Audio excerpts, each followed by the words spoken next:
Dear Director, Yes. the health divide among poorer and richer nations has been increasing due to the pandemic we have been facing for the past 2 years. A more equitable solution for vaccine distribution is certainly needed. What do you think the role of the WTO, World Trade Organization, can be in all of this? Well, the World Trade Organization, trade in general, is playing a very positive role in the pandemic. And the World Trade Organization is playing a very good role. First of all, one thing I would like to say is that during the pandemic, trade has helped to move medical supplies and goods from places where they were made to places that didn't have them. So last year, the value of trade itself, merchandise trade, declined by almost 8%. But the value of medical goods that were traded in the world increased by 16%. So that is one thing. Now, trade, as far as vaccines are concerned, is very important because of the supply chains for vaccines. We monitor the export restrictions and prohibitions of our members. And of course, this has an impact on supply chains. So we try to work to reduce these restrictions and prohibitions so that inputs for vaccines and outputs can flow more freely. That's the first point. The second point is that the WTO Secretariat has been working with convened manufacturers of vaccines to work with them specifically on their supply chain issues, but also to work with them on investing in emerging markets and developing countries so we can decentralize vaccine production. This is one of the ways in which longer term we'll be able to solve the equity problem. It is not right that, today you have 50 to 60% of people in rich countries vaccinated. And in poor countries is less than 2%, in Africa is less than 5%. So it's not acceptable morally, practically, or even economically, because you can't have a sustainable recovery unless you solve the problem of access to vaccines. So WTO is working with those who produce it to ensure we increase production, scale up, but also decentralize. 80% of the world's production of vaccines comes from 10 countries. Of the world's exports, vaccine exports, come from 10 countries. So this is why if you have a spike in the pandemic, of course, as a politician, you don't want to allow exports out of your country. So it's very concentrated, and to avoid these problems in the future, we must decentralize production.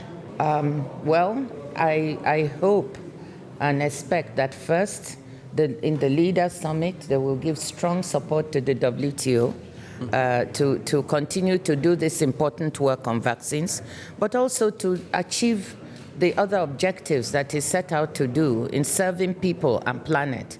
What do I mean? We have a ministerial conference, the 12th ministerial, at the end of November, and I'm hoping that G20 leaders will speak to their trade ministers to ensure this is a success by completing one or two of the negotiations that have been going on for 20 years. We have the negotiations on harmful fisheries subsidies, which are depleting our oceans and destroying biodiversity. I hope that we can have the political will to complete. We have the debate on intellectual property at the WTO. We hope the leaders will support us to have a pragmatic solution by our 12th ministerial.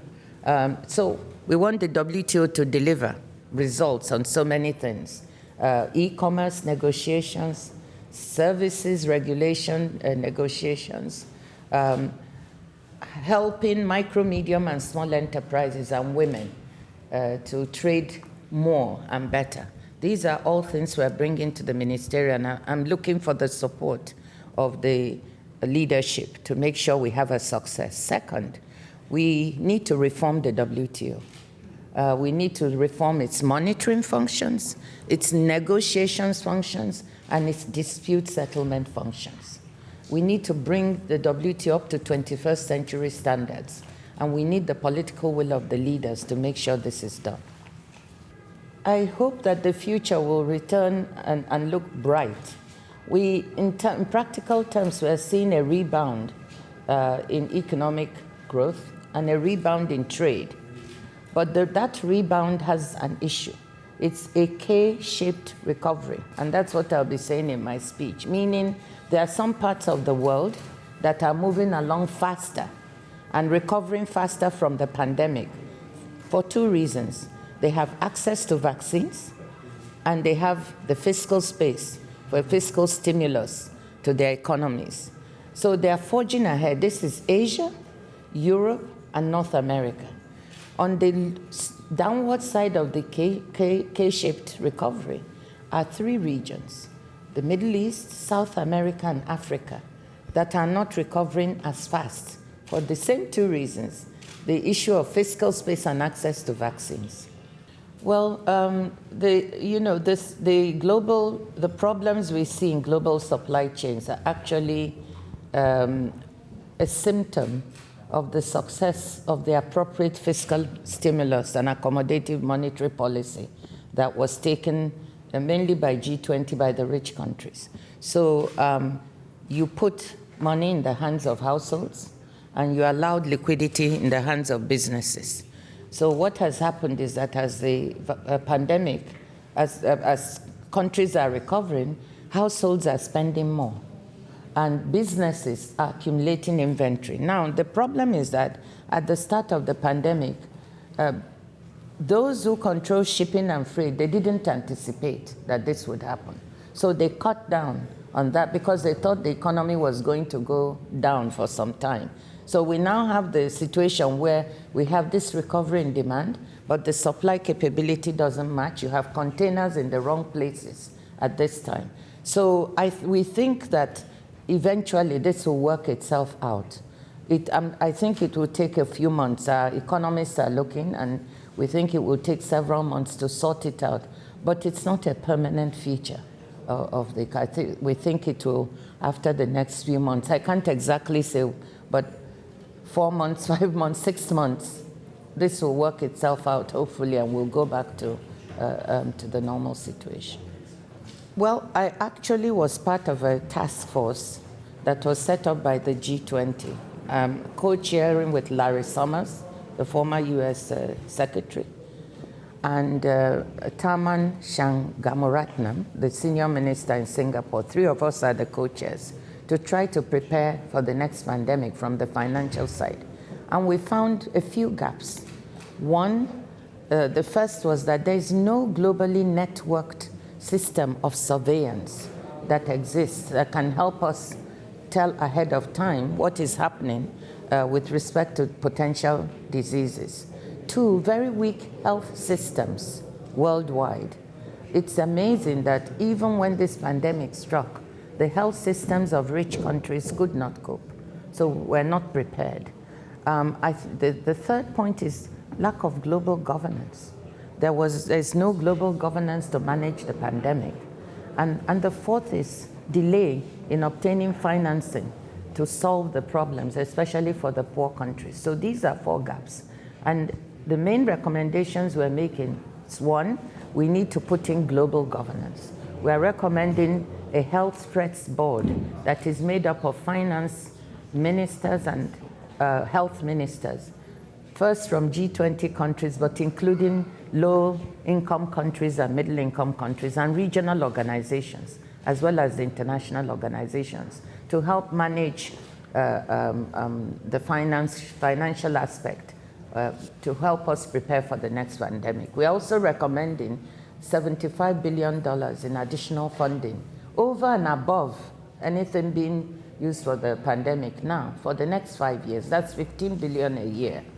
And $10 billion of this should go into a financial intermediary fund to be located at the World Bank. So we're not trying to create a new organization, just a new funding mechanism, because we have too many organizations and too fragmented. So if we can achieve those, put in global governance, bring out the money to help finance this, especially helping poor countries. We're also saying the poor countries should spend 1% more of their GDP on strengthening their own health systems, so they too have to contribute. Now, I think we need the political will to have this adopted. If we miss this opportunity to prepare for the next pandemic, our children will not forgive us, because now we know the lessons. and we need to learn those lessons. So I'm hoping that the leaders will, have that political will to adopt some of these recommendations for the next pandemic. Sorry. Absolutely crucial. Yeah. Absolutely crucial. I mean, if you look around the world, there are many people, children, who have suffered from not being able to go to school. And in poor countries, in rich countries, they were able to compensate by going online. But in poor countries where you don't have access to the digital, to the infrastructure, this has not been good. And particularly girls, it's been noticed that girls are not coming back to school, especially in poor countries. So we really need to step up now on education. The digital economy is here to stay. We need to encourage investing and sustain that economy, but make sure that poor countries that don't have the infrastructure have access to it, and that our children will have the opportunity to also be educated online. I think education is so crucial because the world is changing so fast. And so the issue is, what will be the skills needed for the world of the future? And we have to be cognizant and training for those skills. That's why university, like Luiss University, is crucial. Trying to monitor what is happening in the business world, in the political world, and training for skills to deal with the future.